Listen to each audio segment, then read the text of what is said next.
আল্লাহ পাক তখন জিবরিল আমিনের কাছে বলে পাঠাইলেন, জিবরাইল রে, আমার নবীরে বইলা দেও আমি আল্লাহ বলে দিলাম, ও নবী আপনার নামের মর্যাদা, আপনার শান মর্যাদা যে অনেক উপরে উঠাবো। কেমনে জানেন?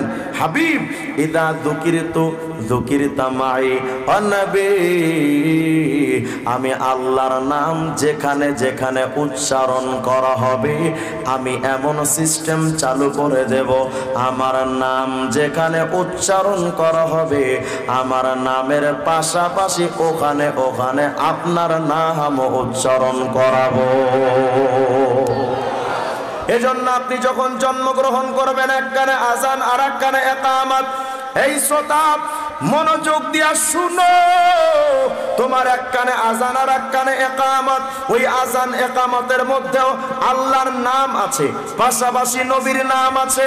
আপনার জন্মের পর আস্তে ধীরে যখন আপনি চলতে শুরু করবেন, একটু বড় যখন হলেন, ভাবতেছেন পাশের মাহফিল হয় একটু ঘুরে আসি না। আপনি মাহফিল যখন শুনতে গেলেন, যা দেখলেন ওখানে আল্লাহর নাম বক্তার মুখে, পাশাপাশি নবীর নাম তিনি কন। আপনি যদি স্কুলে যান, কলেজে যান, মাদ্রাসায় যান, খানকায় যান, মসজিদে যান, সর্বত্র গিয়া দেখবেন আল্লাহর নাম সাথে সাথে আবার নবীর নাম। এবার আপনি আস্তে ধীরে ধীরে একটু বড় হলেন, আপনার উপরে নামাজটা ফরজ করা হলো প্রাপ্তবয়স্ক হওয়ার পর। আপনি যখন নামাজ আদায় করতে যাবেন, এই মুমিন মসজিদে ঢোকার আগে ওযু করবি। ওযু করার পর যখন দোয়া পড়বেন, দোয়ার মধ্যে ওযুর দোয়ার মধ্যে খবর নিয়ে দেখেন ওযুর দোয়াতেও আল্লাহর নাম সাথে নবীর নাম।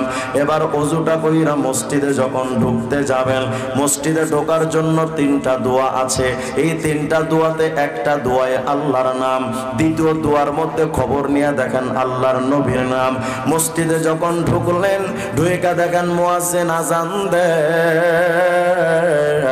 ওই মুয়াজ্জিনের আজানটা মনোযোগ দিয়া শুইনা দেখো, আজানের মধ্যে আল্লাহর নাম সাথে আবার নবীর নাম।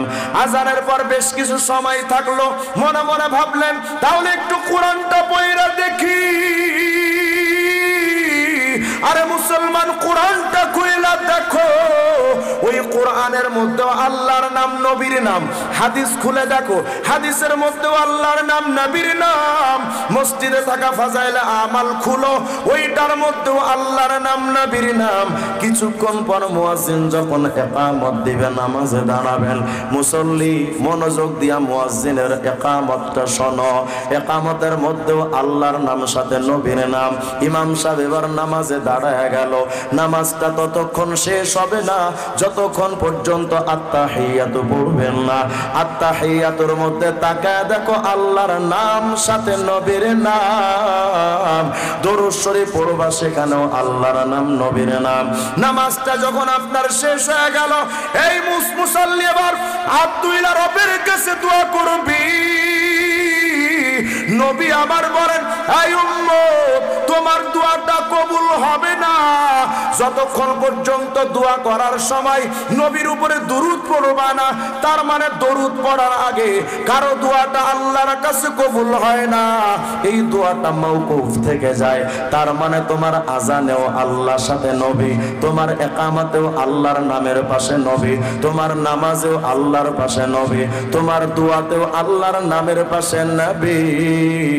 এবার আপনার বিয়ের বয়সটা হলো, আপনি বিয়া করতে যাবেন, সুন্নাত তরিকায় যখন বিয়া করতে যাবেন, হুজুর দাঁড়ায়া খুতবা দিবেন, মনোযোগ দিয়া শুনবেন।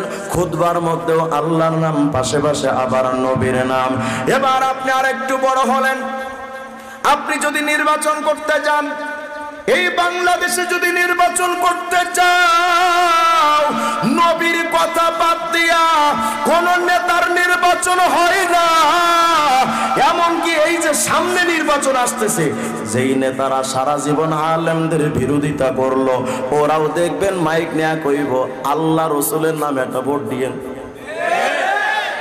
তার মানে নির্বাচিত হতে গেলেও আল্লাহর নাম পাশে নবীর নাম। যেই নেতারা জীবনে ভুল কইরাও হোঁচট খেয়ে পশ্চিম দিকে পড়ে না, নির্বাচনের আগে দেখবেন ওই নেতাদের মাথায় এমনকি হাসানুল হক, ইনু রাশেদ খান মেননদের মাথাও টুপে উঠবে। বোঝা গেল আলেমরা ধর্ম ব্যবসায়ী না, ওরাই ধর্ম ব্যবসায়ী। বুঝাতে চাই ইলেকশনের আগেও আল্লাহর নাম, সাথে সাথে নবীর নাম, ঠিক না?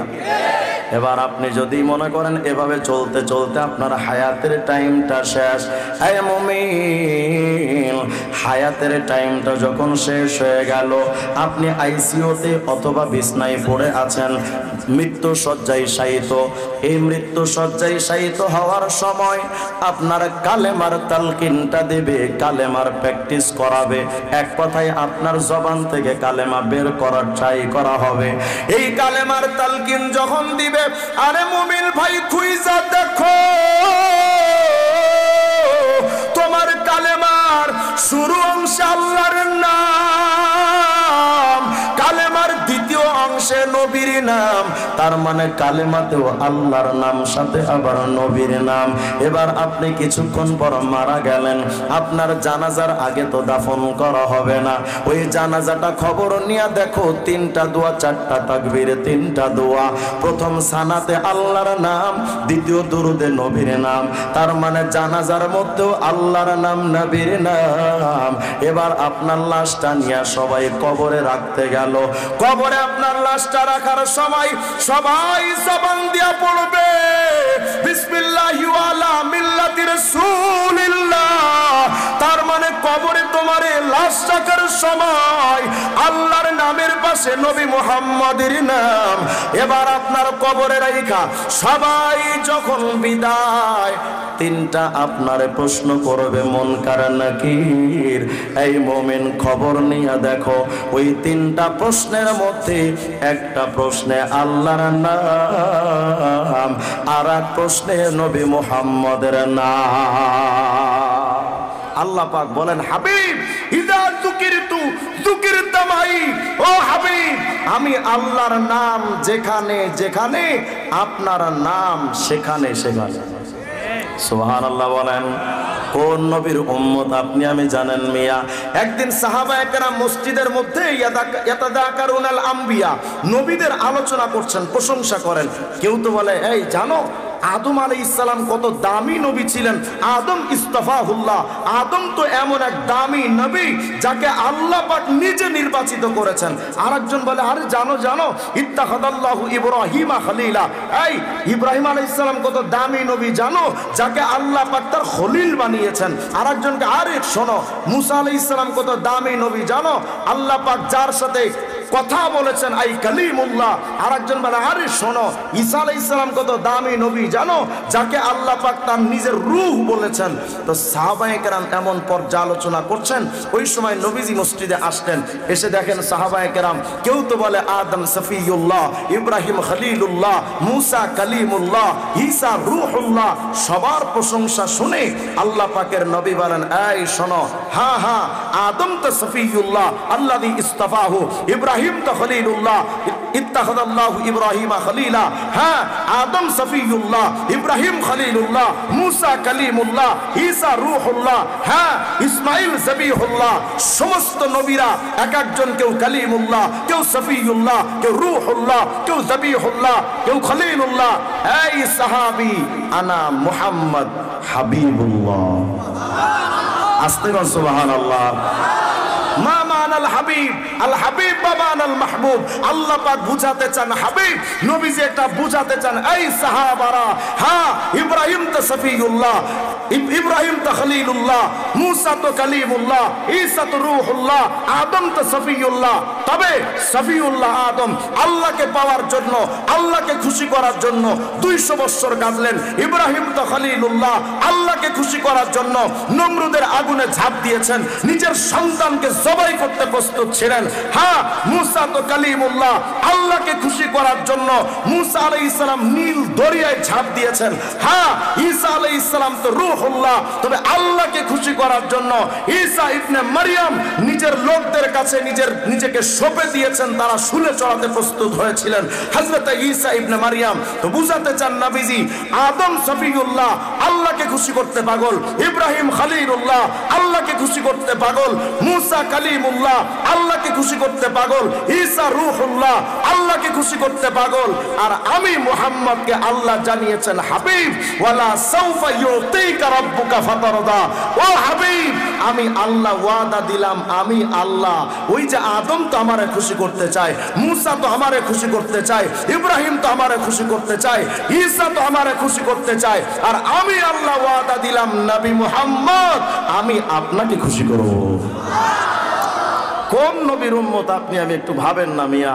আল্লাহ পাক তো রব্বুল আলামিন, পুরা জগৎ সমূহ সকল জগতের রব আমার আল্লাহ। আল্লাহ পাক বলেন হাবিব ওয়ামা আরসালনাকা ইল্লা রাহমাতাল লিল আলামিন। হাবিব আমি আল্লাহ যেই যেই জগতের রব, আপনি নবী সেই সেই জগতের রহমত। আর আস্তে কোন সুবহানাল্লাহ। আল্লাহ পাক রব্বুল আলামিন বলেন হুয়াল আউয়াল ওয়াল আখির ওয়াজ যাহির ওয়াল বাতিন। আল্লাহই প্রথম, আল্লাহই শেষ, আল্লাহর আগেও কিছু নাই, আল্লাহ পাকের পরেও কিছু নাই। সাহাবায়ে কেরাম একদিন প্রশ্ন করেন ও নবী আমাদের একটা প্রশ্ন একটু জবাব দেন না, আপনি কখন থেকে নবী, আপনি কখন থেকে নবী? আমরা তো জানি যে নবী আলাইহিস সালাম মনে হয় শুধু শেষ নবী, এটা ভুল কথা। আমার নবী শুধু শেষ নবী নন। কি নবী? আল্লাহ পাকের নবীকে প্রশ্ন করা হয়েছে ইয়া রাসূলুল্লাহ আপনি কখন থেকে নবী? নবী আরবি বলেন আনা নবিয়্যুন ওয়া আদামু বাইনার রূহি ওয়াল জাসাদ। এই আমি মুহাম্মদ তো তখন থেকে নবী যখন আদমকে সৃষ্টি করা হচ্ছে। সুবহানাল্লাহ আসতে বলেন।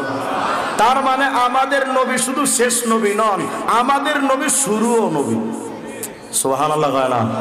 আল্লাহ পাক কেমন জানি বুঝাতে চান হাবিব আনাল আউয়াল আনাল আখির, আমি আল্লাহর আগেও কিছু নাই, আমি আল্লাহর পরেও কিছু নাই।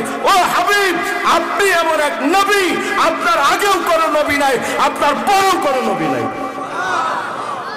এখন আইসা দেড় ব্যাটারি মির্জা কাদিয়ানি যদি কয় আমিও নবী, মুসলমান না পাগল? মুসলমান না কাফের?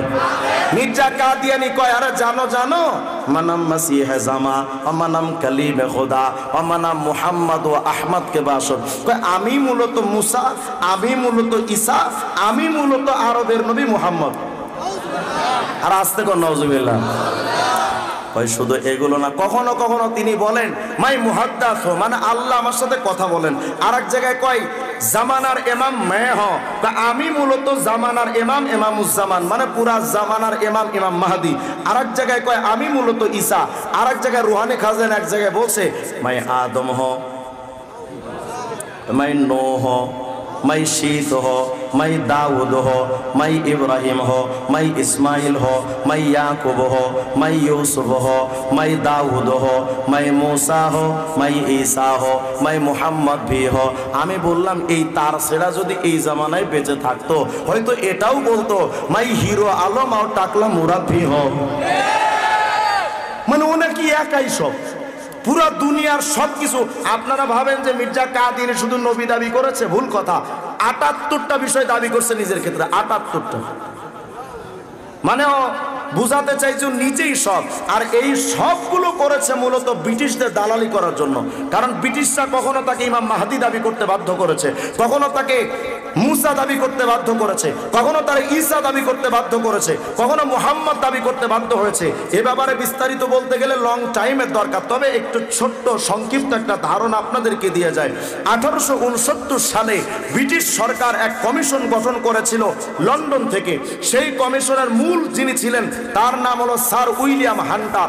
উইলিয়াম হান্টারের মাধ্যমে একটা কমিশন গঠন করে উপমহাদেশে পাঠিয়েছিল যে 1857 সালে মুসলমানরা যে জিহাদ করলো, এই জিহাদে যদিও মুসলমানরা বিজয় লাভ করতে পারে নাই, কিন্তু মুসলমানদের ভেতর থেকে জিহাদের স্পৃহাটা তো বের হয়ে যায় নাই। যে কোনো সময় মুসলমানরা আবার গর্জে উঠবে। এই জিহাদের অবস্থাটা, জিহাদের মানসিকতাটা মুসলমান থেকে সরিয়ে ফেলতে হবে। এর জন্য কি দরকার? তারা স্যার উইলিয়াম হান্টারের মাধ্যমে এক কমিশন গঠন করে উপমহাদেশে পাঠিয়ে দিল। তাদের বলল দেখো তোমরা কিছু করবা না, শুধু একটা বছর তোমরা তদারকি করবা যে মুসলমানদের মানসিকতাটা কি, 1 বছর খেয়াল করবা। খেয়াল করার পর তোমরা এরপরে রিপোর্ট পেশ করবা। যে মুসলমানদের হালতটা কি, এই রিপোর্টটা পেশ করবা। 1870 সালে তারা একটা কনফারেন্স করে লন্ডনে, সেখানে রিপোর্ট পেশ করলো দুই ভাবে, স্যার উইলিয়াম হান্টারের প্রতিনিধি আর ব্রিটিশদের খ্রিস্টানদের পাদ্রী সম্প্রদায়, দুইটা রিপোর্ট পেশ করলো। তারা দুইটা রিপোর্টে দুটো জিনিস বলে দিল যে দেখেন, মুসলমানদের ধর্মীয় গুরুদের মানার যে মানসিকতা, এটা যদি এভাবে বলবৎ থাকে, তারা বিদেশি প্রভুদের শাসন নিতে চায় না। জিহাদের স্পৃহাটা তাদের মধ্যে এতই বেশি, তারা জিহাদে নামলে নিজের জীবনকে পরোয়া করে চলে না। আজ তো আমাদের বাংলাদেশে জিহাদকে বন্ধ করার জন্য কখনো কখনো জাতীয় সংসদ অধিবেশনে দাঁড়িয়ে কেউ কেউ বলে, স্বাধীন ভূখণ্ডে জিহাদের আলোচনা হবে কেন, স্বাধীন ভূখণ্ডে জিহাদের নাম উচ্চারিত হবে কেন? ওই কুলাঙ্গারদেরকে আমরা জানিয়ে দিতে চাই, এই জমিন যতদিন থাকবে, আল জিহাদু মাযিন ইলা ইয়াউমিল কিয়ামা, কিয়ামতের আগ পর্যন্ত তোদের ক্ষমতার মস্তক চলে যেতে পারে, জিহাদ বন্ধ হবে না।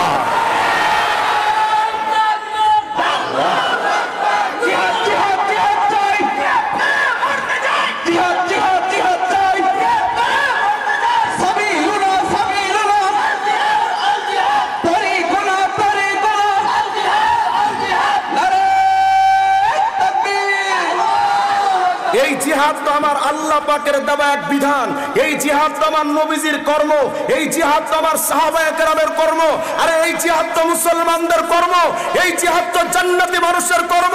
এই জীবন যা আল্লাহর হাতে সঁপে দিয়েছি, এই বাংলাদেশে যদি জিহাদের ফতোয়া আসে, আমরাই সমস্ত রক্ত চক্ষু উপেক্ষা করে জিহাদে ঝাঁপিয়ে পড়ব।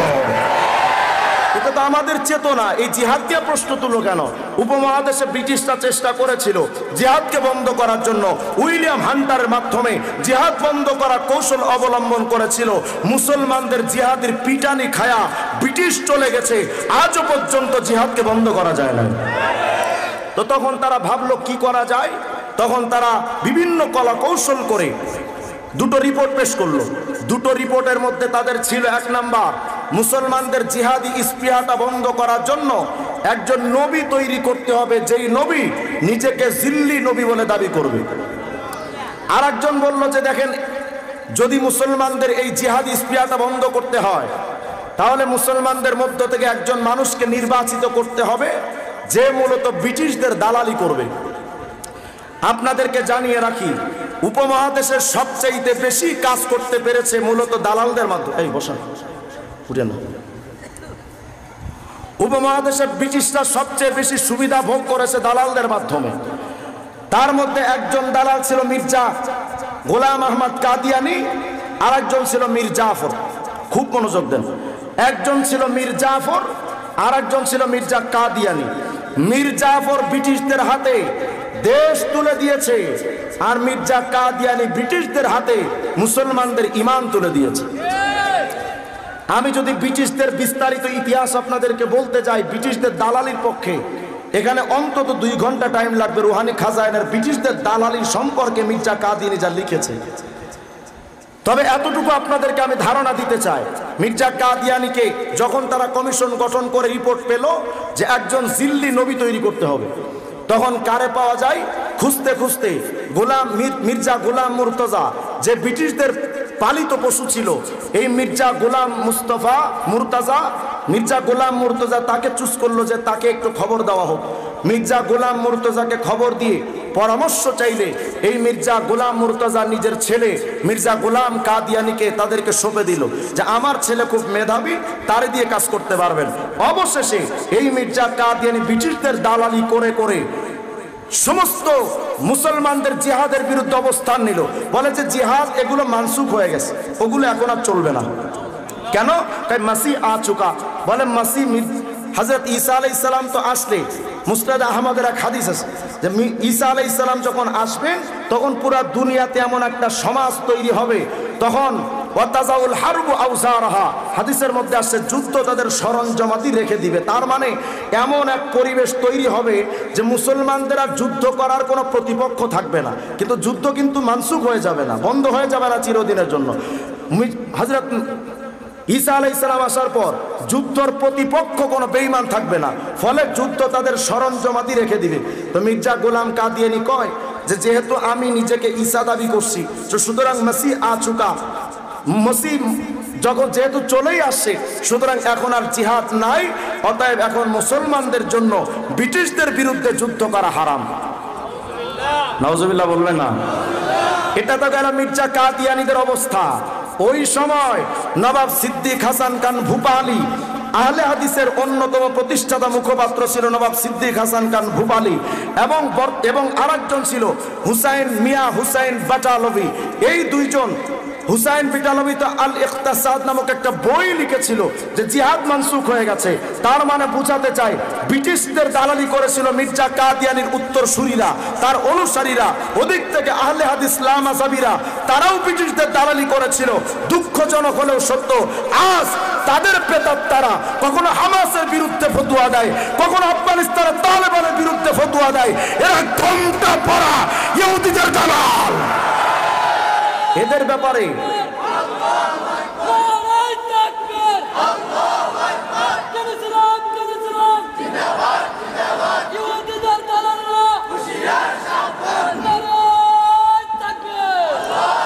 তারা আজকে কয় যে হামাসের আকীদা ঠিক না, সালাউদ্দিন আইয়ুবীর আকীদা ঠিক না, এরপরে তালেবানদের আকীদা ঠিক না, সব মুসলমানরা গোমরা। কত বড় বুজুর্গ চিন্তা করেন। তবে আমরা এতটুকু বলতে চাই, যদি পৃথিবীতে ইনশাআল্লাহ কোনোদিন জিহাদের অবস্থাটা তৈরি হয়, ঘোমটা পরা মৌলবীদের ছাড় হবে না। ঘোমটা পরা মৌলবী এবং ব্রিটিশদের দালাল কাদিয়ানি, হিজবুত তাওহীদ, শিয়া, এদেরকে আমরা ইনশাআল্লাহ ছাড় দিব না। দুঃখজনক হলেও সত্য, আজ নাস্তিকবাদ, গত কিছুদিন আগে নাস্তিক আসাদ নূর আমার নবীকে নিয়ে সমালোচনা করলো। মুসলিমরা যখন বিরাট প্রতিবাদ জানালো অনলাইনে, তখন নাস্তিক আসাদ নূর একটা বক্তব্য দিয়েছিল, আমার কাছে ভিডিও রেকর্ডটা আছে। নাস্তিক আসাদ নূর বলেছিল, দেখেন আমি আল্লাহ এবং রসুলের বিরুদ্ধে, ইসলামের বিরুদ্ধে কথা বলা বন্ধ করে দিব, তবে শর্ত হলো বাংলাদেশে হিজবুত তাওহীদ, কাদিয়ানি, শিয়া এই তিনটা মতবাদকে কথা বলার সুযোগ দিতে হবে। আমি বিস্তারিত বলবো না এই ব্যাপারে, বিশেষ করে হিজবুত তাওহীদের ব্যাপারে আমি একটা বই লিখেছি 144 পৃষ্ঠার। এই বইটার নাম দিয়েছি হিজবুত তাওহীদ, নাস্তিকতার নতুন রূপ। এখানে 350-এর বেশি রেফারেন্স আছে, যেটা দিয়ে আমি বুঝিয়েছি যে হিজবুত তাওহীদ মূলত নাস্তিকদের মুখপাত্র। আমি তাদের বই থেকে এটা প্রমাণ করেছি। আমি বুঝাতে চাই, আল্লাহ রসুলের নাম বললেই, মাথায় টুপি আর গায়ে পাঞ্জাবি দিলেই আর ঘোমটা পরলেই তাদেরকে মুসলমান বলা যায় না। এই ঘোমটার মধ্যে খ্রিস্টান আর ইহুদিদের দালালি লুকিয়ে থাকে। তো মির্জা কাদিয়ানী বলে যে আমি সমস্ত নবী। তা আমি বললাম, এই তার সেরা থাকলে এই জামানে আরো কত কিছু না দাবি করতো। আপনারা জানেন মির্জা কাদিয়ানী শুধু নিজেকে নবী দাবি করছে, ভুল কথা। আর এক জায়গায় দাবি করে, রুহানি খাজাইনের মধ্যে লিখেছে, বলে রাআইতুনি ফিল মানামি আইনাল্লাহ, আমি স্বপ্ন দেখলাম যে আমি মির্জা কাদিয়ানী, আমি খোদা। আর আসতে কর নাউজুবিল্লাহ। ওই শুধু আমি স্বপ্ন দেখেছি এমন না, কি করলেন, তায়াক্কান্তু আন্নানি হু, আমি দৃঢ় বিশ্বাস করলাম যে হ্যাঁ আমি খোদা। মুসলমান না বেঈমান? আরো জোরে কোন।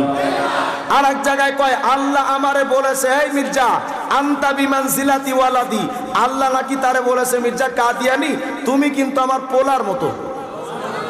একটু আগে কয় আমি খোদা, আবার কয় খোদাই কইছে আমি খোদার পোলা, মানে একই লোক বাপ, একই লোক পোলা। বলেন ও কি সুস্থ না তার সেরা? আর এক জায়গায় কয় আমি মূলত ঈসা ইবনে মারিয়াম, আবার কয় আমি নিজেই মারিয়াম। একজনে কয় মারিয়াম তো মহিলা, ওনার তো মাসিক টাসিক হইতো, আপনার কয় আমারও মাঝে মধ্যে একটু কয়। বলেন এই লোকটা কি সুস্থ না অসুস্থ? মুসলমান না বেঈমান? আজ এই হিজবুত তাওহীদ, কাদিয়ানি, শিয়া, মাজার পূজারীদেরকে আমরা যখন কাফের বলি, তো কিছু কিছু মানুষ আমাদেরকে সবক দিতে আসেন যে কে কাফের কে কাফের না, এটা আল্লাহ বুঝবে, মোল্লারা বলার কে? কথা হয় না? আছে না নাই? কিছু কিছু লোকেরা আমাদেরকে সবক দিতে চান, কে কাফের কে কাফের না এটা আল্লাহ বুঝবে, আপনারা বলার কে? তো আমি যদি আপনার যুক্তি ধরে আমিও যদি বলতে পারি, আমিও যদি চ্যালেঞ্জ করি, কে রাজাকার আর কে মুক্তিযোদ্ধা এটাও আল্লাহ বুঝবে, আপনি বলার কে? এই হুজুর আপনি রাজাকারের বলা। আমি বললাম ভাই আমার বাপের 71-এ জন্ম হয় নাই, তা আপনি আমার রাজাকারের পোলা কইলেন কে? হুজুর দেশের দরদ যদি আপনার মধ্যে থাকে, যদি কেউ স্বাধীনতার বিরুদ্ধে অবস্থান নেয়, তার কি রাজাকার বলা যাবে না? আমি বলি ভাই, আমরা তো অস্বীকার করি না, আমরা তো না করছি না। কে রাজাকার কে মুক্তিযোদ্ধা এটা স্বাধীনতার পক্ষ বিপক্ষ শক্তি নিয়ে এটার যাচাই বাছাই হবে। কিন্তু আমার প্রশ্ন হলো, স্বাধীনতার বিরুদ্ধে কেউ থাকলে তারা যদি রাজাকার বলতে পারেন, কেন? আপনি দেশপ্রেমিক, তো দেশপ্রেমিক হয়ে স্বাধীনতার বিরুদ্ধে শক্তিকে যদি আপনারা রাজাকার বলতে পারেন, ধর্মের প্রেমিক হিসেবে আমরাও বলতে পারি ধর্মের বিরুদ্ধে যারা নিবে তাদেরকেও কাফের বলা যায়। ও মানে আপনারা করলে কুরু কুরু, হুজুর করলে মাকরু, না ওনারা করলে সমস্যা না, আমরা করলে যতই সমস্যা। আচ্ছা, এতক্ষণ আমি যে হিজবুত তাওহীদ, এতক্ষণ যে কাদিয়ানী মতবাদ আপনাদেরকে বললাম, এখন আপনারা যারা সাধারণ জনতা, আপনারাই বলেন তো, কাদিয়ানীরা মুসলমান না কাফের? কাদিয়ানীরা মুসলমান না কাফের? আর একটা দল আছে বাংলাদেশে, হিজবুত তাওহীদ। হিজবুত তাওহীদের আকীদা হলো শিয়াদের মতো। শিয়ারা আল বাকের আল মাজলিসি, বাকের আল মাজলিসি তিনি তার বই বিহারুল আনোয়ারের মধ্যে লিখেছেন, ইন্না আইম্মাতানা আফজালু মিন সাইরিল আম্বিয়া। শিয়াদের মতবাদ হলো তাদের 12 জন ইমাম সমস্ত নবীদের চাইতে বেশি দামি। নাউজুবিল্লাহ বলে ফেললেন। অথচ হিজবুত তাওহীদ কি বলেছে দাজ্জাল নামক বইয়ের মধ্যে? হিজবুত তাওহীদ কয় যে হিজবুত তাওহীদের যত সদস্য আছে সমস্ত সদস্যদের মর্যাদা বদর ওহুদের সাহাবী এমনকি নবী রাসূলদের চাইতে সবার চাইতে মর্যাদা হিজবুত তাওহীদের সদস্যদের। এখন আপনি আমারে বলেন এরা মুসলমান না বেঈমান? হিজবুত তাওহীদ বলে শুধু ইসলাম নয়, যে কোনো ধর্ম পালন করেই জান্নাতে যাওয়া যায়। হিজবুত তাওহীদ বলে দাড়ি টুপির সাথে ইসলামের সম্পর্ক নাই। হিজবুত তাওহীদ বলে বোরকা এটা শয়তানের আবিষ্কার করা। আস্তে কর নাউজুবিল্লাহ। আমরা এই বিবাড়িয়ার জমিন থেকেই বলতে চাই, এই বিবাড়িয়ার জমিন থেকে নাস্তিক তসলিমা নাসরিনের উৎখাত করা হয়েছিল। বোরখার বিরোধিতা করে তসলিমা নাসরিন বাংলাদেশে টিকে থাকতে পারে নাই। আমরা স্পষ্ট করে বলি, হিজবুত তাওহীদের সেলিমের কাছে মিডিয়ার মাধ্যমে আমার আওয়াজ পৌঁছাবে। স্পষ্ট করে বলি, বোরখার বিরোধিতা করে, দাড়ি টুপির বিরোধিতা করে, ইসলামের বিরোধিতা করে এই বাংলাদেশে কেউ টিকে থাকতে পারে নাই।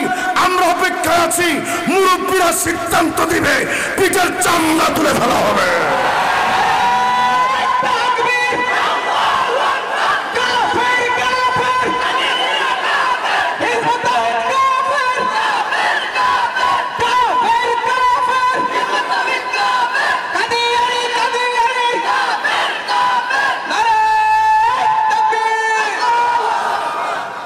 তৈরি আছেন ইনশাআল্লাহ?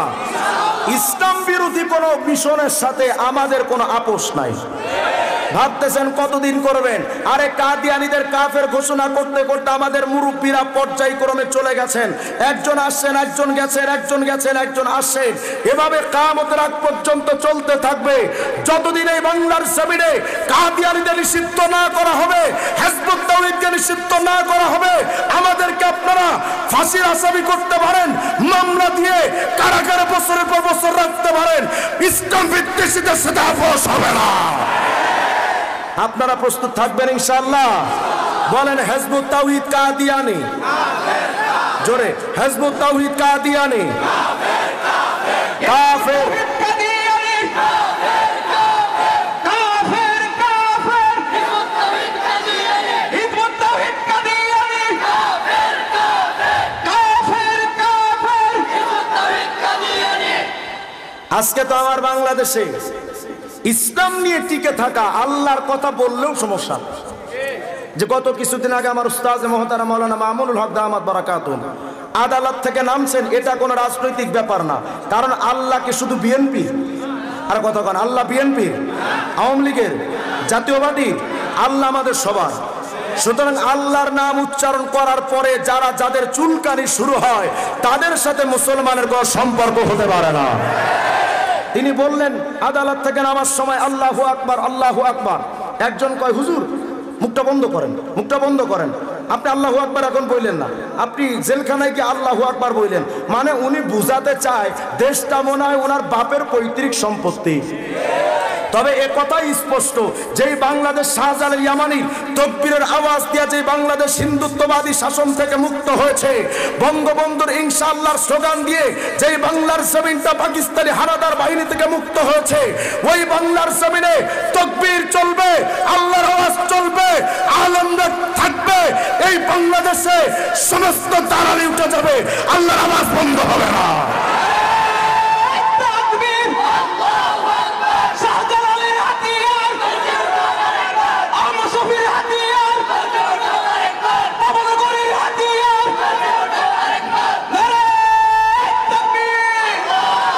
হয়তো আপনারা কেউ আমেরিকার লাল কুত্তাদের চামচামি করবেন, কেউ বা চুংচাং ভুংবান চাইনার দালালি করবেন, কেউ বা আবার ইন্ডিয়ার গরুর মুখ খাওয়া দাদাদের দালালি করবেন, করতে থাকেন। কিন্তু আমাদের স্পষ্ট করে বলি, আমরা কোনো দেশ বুঝি না, জাতি বুঝি না, সম্প্রদায় বুঝি না, সরকারি বিরোধী দল বুঝি না।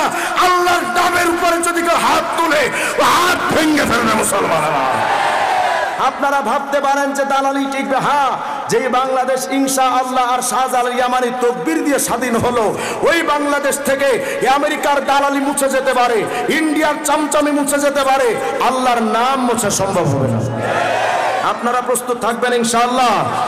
ওলামায়ে কেরাম যখনই যে কোনো কাজে ডাক দিবেন, আল্লাহর দিকে তাকিয়ে জীবনকে এক পাশে রেখে আল্লাহকে খুশি করার জন্য কারা কারা প্রস্তুত আছে? নারে তাকবীর।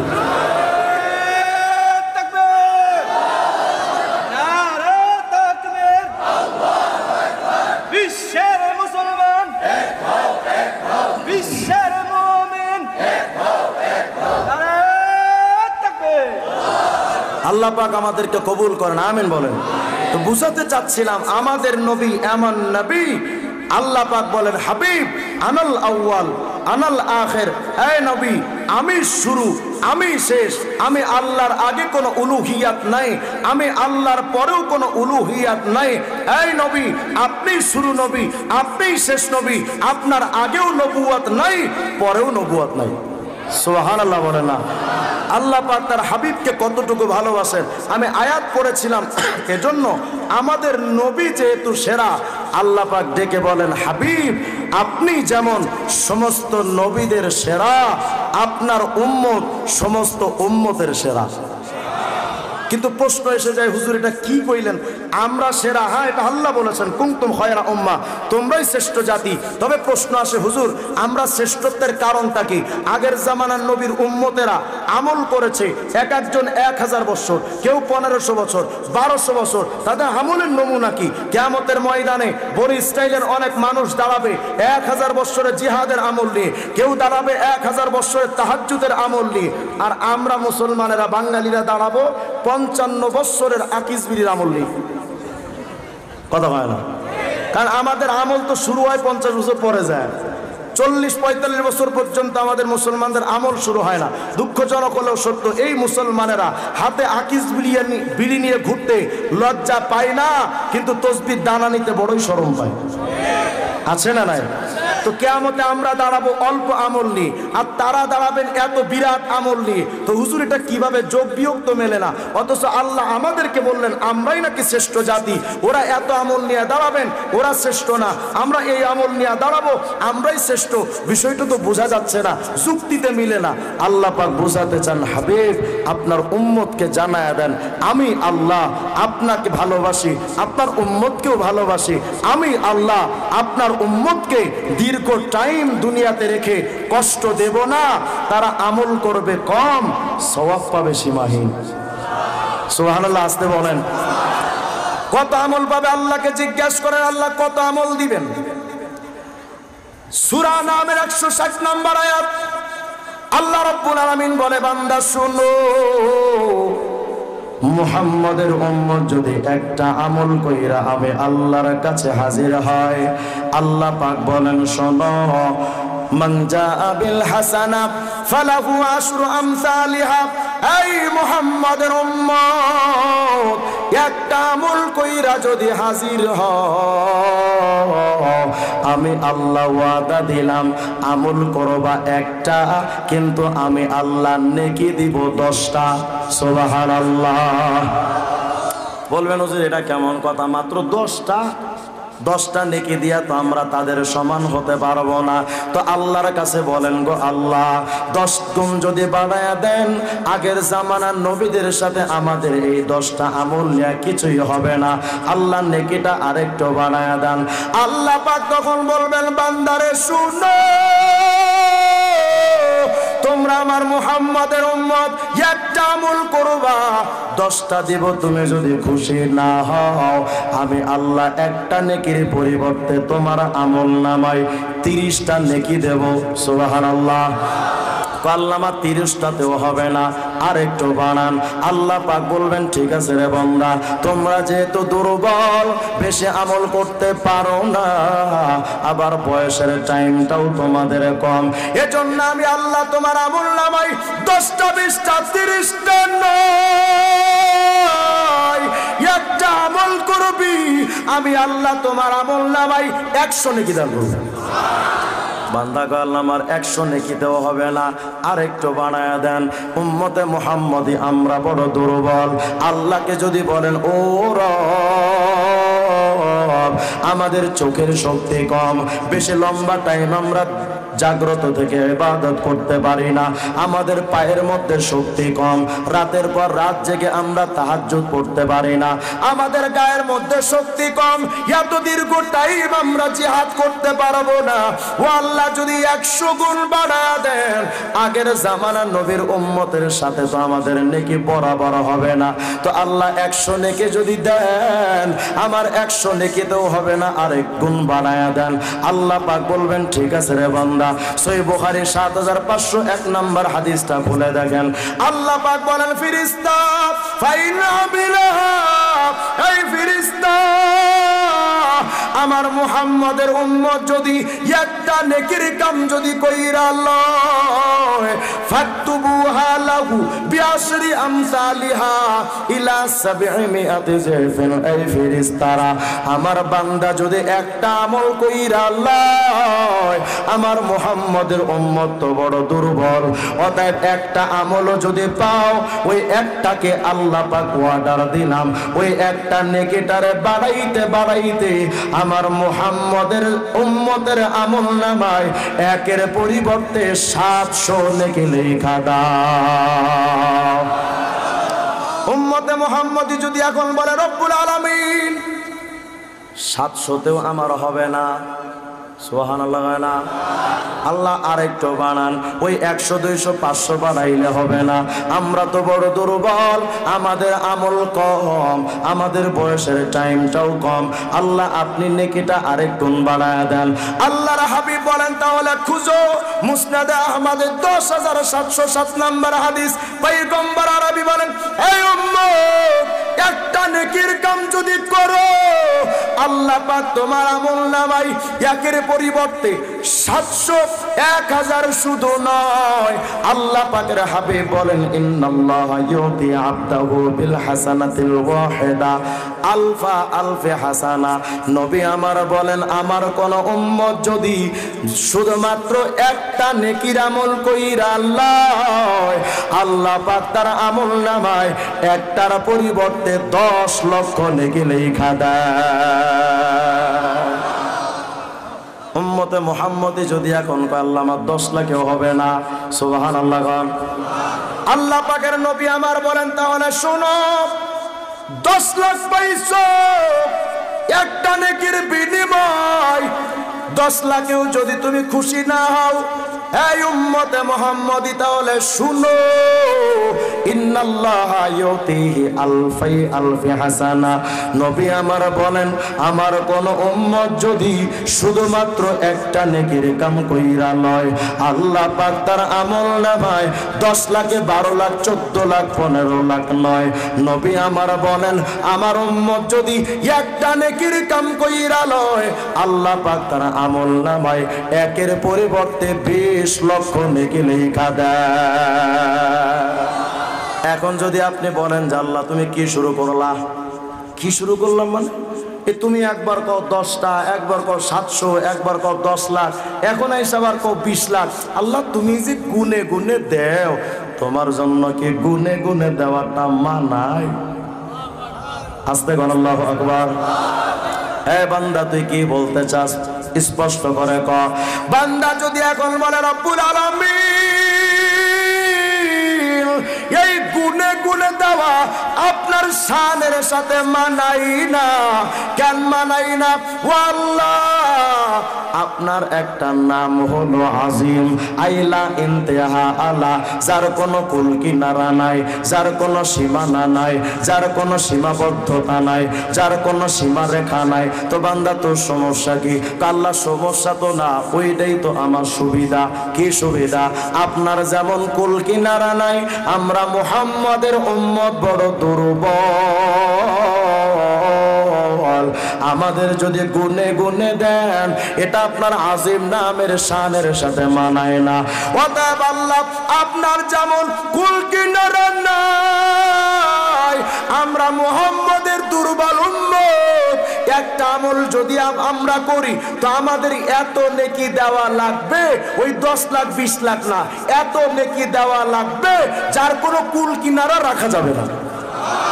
আল্লাহ পাক বলেন ওয়ামান আমিলা সলিহাম মিন যাকারিন আও উনসা ওয়া হুয়া মুমিন ফাউলাইকা ইয়াদখুলুনাল জান্নাতা ইউরযাকুনা ফিহা বিগাইরি হিসাব।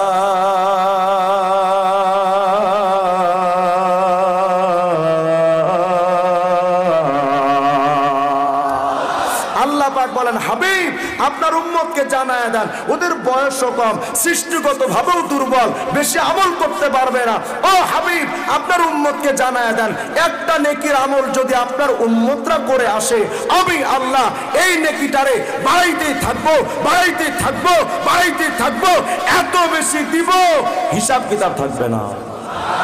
এজন্য আল্লাহ পাক বলেন কুনতুম খায়রা উম্মাহ, এই মুহাম্মাদের উম্মতের দল, তোমরাই শ্রেষ্ঠ উম্মত, তোমাদের চাইতে শ্রেষ্ঠ তো আর কেউ পাবে না। সুবহানাল্লাহ বলেন।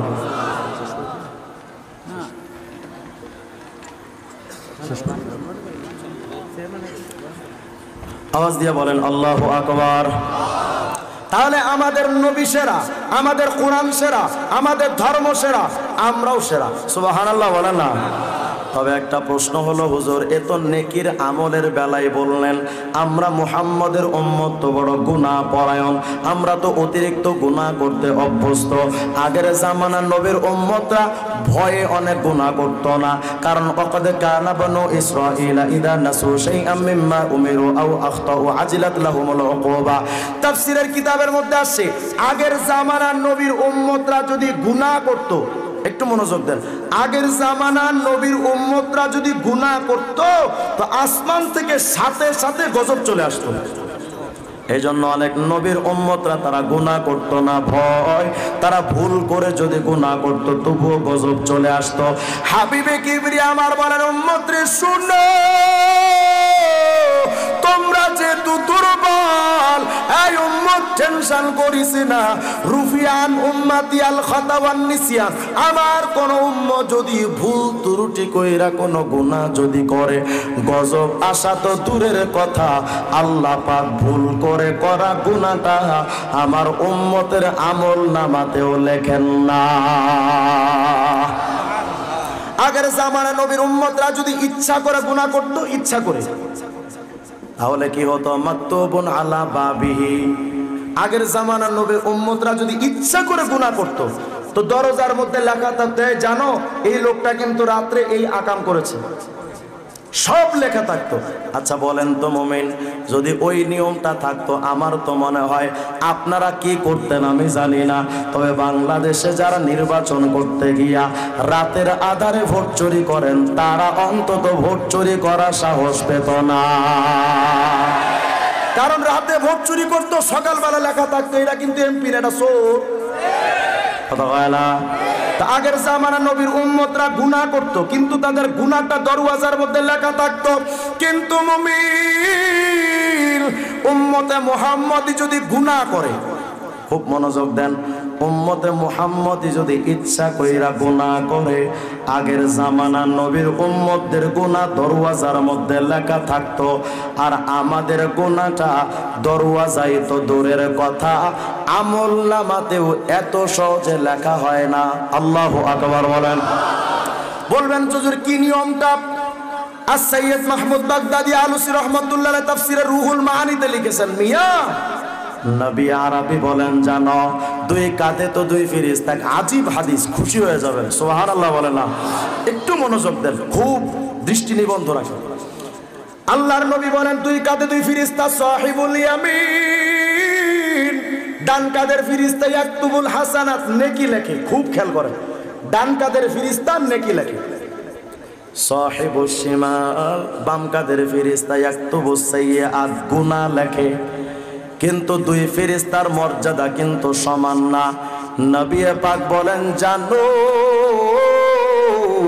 সাহিবুল ইয়ামিন আমিরুন আলা সাহিবিশ শিমাল, ডান কাঁধের ফেরেশতা যিনি নেকি লেখেন তিনি হলেন আমির, বাম কাঁধের ফেরেশতা যিনি গুনাহ লেখেন তিনি হলেন মামুর। তার মানে যিনি নেকি লেখেন তিনি হচ্ছেন নেতা, আর যিনি গুনাহ লেখেন তিনি হলেন কর্মী। এই সিস্টেমটা কেন জানেন?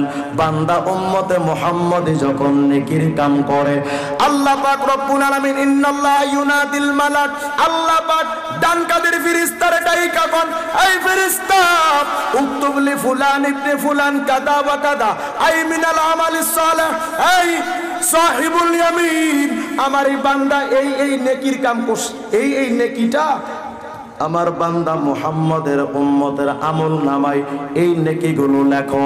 ফেরেশতারা কয়, আল্লাহ ইন্নাহু লাম ইয়ামালহু, আপনার বান্দা তো এখনো আমল করে নাই, তো লিখবো কেন? আল্লাহ বলেন, ফেরেশতা ইন্নাহু নাওয়া, আমার মুহাম্মদের উম্মত তো নেকির কাম করে নাই কিন্তু নিয়ত তো করছে। আর আস্তে কোন সুবহানাল্লাহ, এই যে নিয়তটা করছে এইটাই তুমি লেখা দাও। তো ফেরেশতা ডান কাঁধের ফেরেশতা যখন নেকির কাম লেখে, তখন ডান কাঁধের ফেরেশতা কি করেন? যখন আল্লাহ নির্দেশ দেন ইয়াকতুবুল হাসানাত বিগাইরি শাহাদাতিন আন সাহিবি, ডান কাঁধের ফেরেশতা বাম কাঁধের ফেরেশতার অনুমতি ছাড়া ডান কাঁধের ফেরেশতা নেকি লেখেন। যেহেতু উনি আমির, মামুরের কথা শোনার তো দরকার নাই, ডান কাঁধের ফেরেশতা বাম কাঁধের ফেরেশতার পরামর্শ ছাড়াই নেকি লেখা ফালায়। কিন্তু বাম কাঁধের ফেরেশতা তো মামুর, তিনি তো নেতার কথা ছাড়া চলতে পারেন না। এজন্য আল্লাহ এমন নিয়ম জারি করে দিলেন, এই বাম কাঁধের ফেরেশতা শোন, এইটা কিন্তু আমার মুহাম্মদের দুর্বল উম্মত, গুনাহ করলেই লিখবি না। গুনাহ করার পর তোমার একটা কাম আছে। কি কাম? যখন উম্মতে মুহাম্মদি গুনাহ করে তখন বাম কাঁধের ফেরেশতাকে নিয়ম করা, তুমি ডান কাঁধের ফেরেশতারে জিজ্ঞেস করবা, বস আপনি তো আমার আমির, আক্তুব লিখবো? সুবহানাল্লাহ ভাইরা, বস গুনাহ তো করছে, লিখবো? ডান কাঁধের ফেরেশতা কয়, অপেক্ষা কর, এ তো মুহাম্মদের উম্মত, গুনাহগার বানায়া লাভটা কি? এত তাড়াহুড়া করস কে? এই বাম কাঁধের ফেরেশতা অপেক্ষা কর, লিয়াস্তাগফিরিল্লাহ আও ইয়াতুব, অপেক্ষা কর, এমন